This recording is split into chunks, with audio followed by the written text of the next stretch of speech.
Assalamualaikum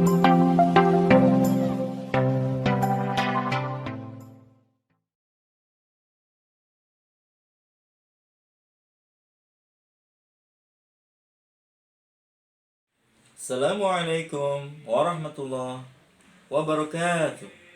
How are you, student? Fine. If you fine, Alhamdulillah, it's wonderful. Allahu Akbar.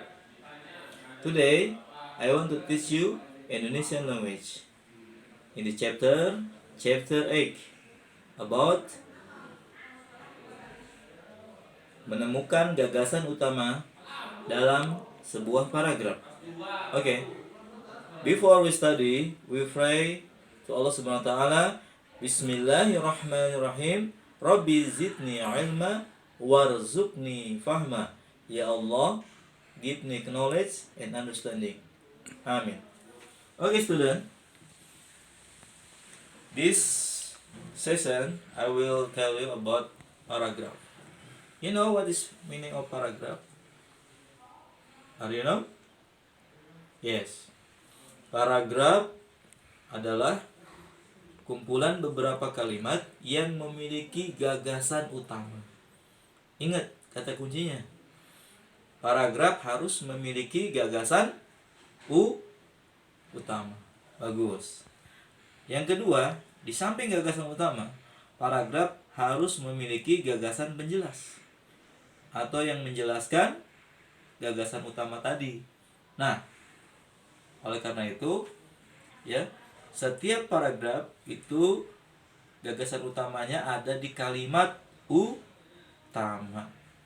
Nah, kalimat utama dalam sebuah paragraf kita mengenal ada 3 posisi. Yang pertama kita kenal sebagai kalimat utama yang berada di akhir. Nah, yang disebut sebagai paragraf induktif. Oke? Apa? Induktif. Ini adalah kalimat utama dan sekaligus gagasan utamanya ada di akhir. Oke. Yang kedua,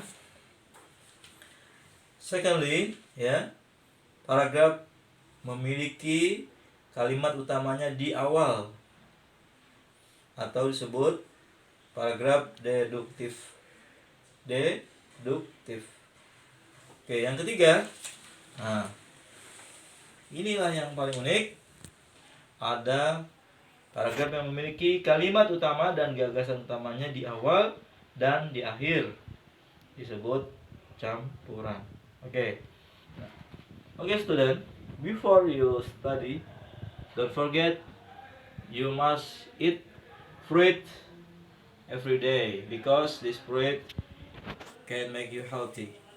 And so, yeah, you can put your food first, yeah, and then after study you can eat your fruits, and also you must drink vitamin and drink juice like that, yeah. Okay. This is for intermezzo for you, okay? Hi, student. Are you come back to me to our lesson? Sekarang Ustadz akan menerangkan sebuah paragraf yang memiliki gagasan utamanya di awal. Di awal, oke? Okay? Sebut apa tadi? Gagasan utamanya di awal yaitu paragraf deduktif. Seperti ini paragrafnya. Terdiri dari 4 kalimat. Ruang kelas sekolahku cukup besar. Semua lantai ruangan menggunakan keramik. Dinding kelasnya berwarna pink, berwarna coklat. Kemudian warna cat pintu dan jendelanya berwarna putih. Nah, manakah kalimat utamanya? Gagasan utamanya adalah di awal, yaitu ruang kelas sekolahku cukup besar. Nah, kemudian dijelaskanlah, ya, lantainya terbuat dari keramik, dinding catnya berwarna krim, kemudian pintunya catnya berwarna putih, juga jendelanya dicat warna putih. Nah, itu namanya kalimat penjelas dari ide pokoknya, yaitu ruang kelasku cukup besar. Nah, yang kedua, kita akan mengenal juga paragraf induktif. Nah, induktif ini disebut juga yaitu paragraf yang pikiran utamanya ada di akhir. Contohnya seperti ini ya. Saya akan bacakan lagi. Orang yang merokok akan terkena penyakit jantung. Titik. Selain itu, paru-paru juga akan terganggu. Dampak yang lain berkaitan dengan keturunan. Seorang perokok sangat berpotensi mengalami kemandulan.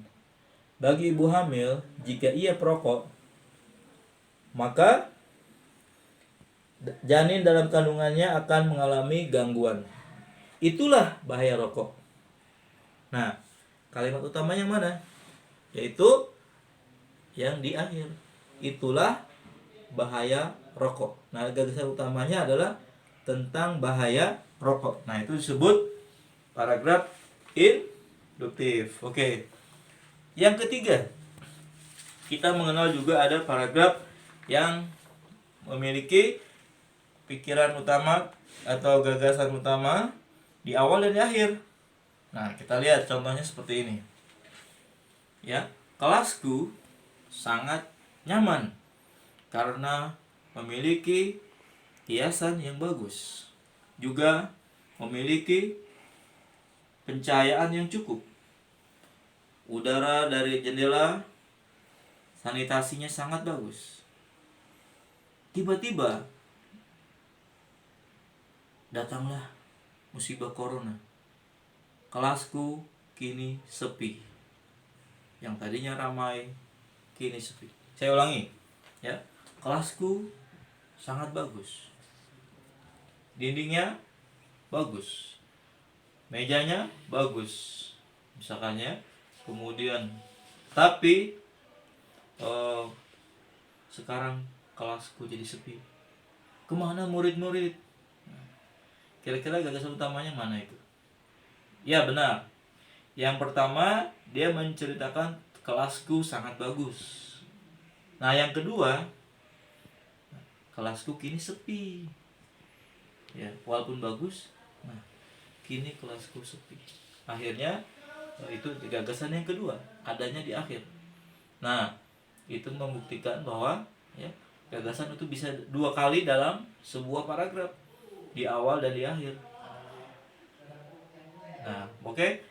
Apakah kalian sudah bisa memahami apa yang Ustaz sampaikan? Ya, bagus. Great, oke.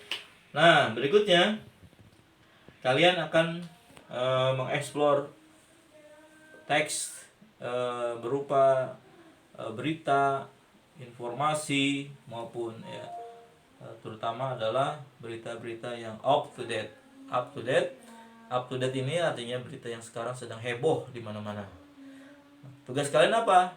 Kalian harus mengumpulkan berita-berita itu dalam sebuah clipping.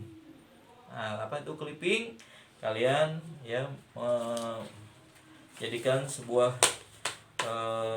berita headline di koran, surat kabar maupun di majalah itu sebagai potongan-potongan yang kalian gunting. Nah, kemudian kalian tempel di kertas dan kalian jilid menjadi sebuah clipping. Nah, ingat, yang pertama ini harus ditempel, jadi bukan di print out. Bukan dari, kalaupun kalian print out dari internet boleh. Syaratnya kemudian digunting dan ditempel lagi. Sehingga kalian bisa mengkoleksi beberapa kalimat atau beberapa paragraf ya. Kemudian kalian akan menandai dengan spidol warna. Misalkan warna marker yang cerah ya, warna orange misalkan ya. Di sini kalian nanti menandai kalimat utamanya yang mana. Apakah di awal ya, apakah campuran ya, misalkan di awal dan di akhir. Apakah kalimat utamanya tadi di akhir ya, atau kalimat utamanya di awal. Nah, Setelah itu kalian setelah menandai ya, kalian bisa membuat resume dari clipping kalian itu. Kira-kira apa yang kalian dapatkan dari informasi-informasi yang banyak itu. Nah, nanti dikumpulkan clippingnya ketika datang ke sekolah. Oke? Are you ready, students? Okay, very good. Today I hope you understood what I explained to you, and you must do your homework from 1 o'clock until 3 o'clock, yeah, p.m. Okay, and then you must collect in when you come back to school. Okay, thank you for your attention. Syukron. Subhanakallahumma bihamdika asyhadu an la ilaha illa anta astaghfiruka wa atubu ilaik. Wassalamualaikum warahmatullahi wabarakatuh.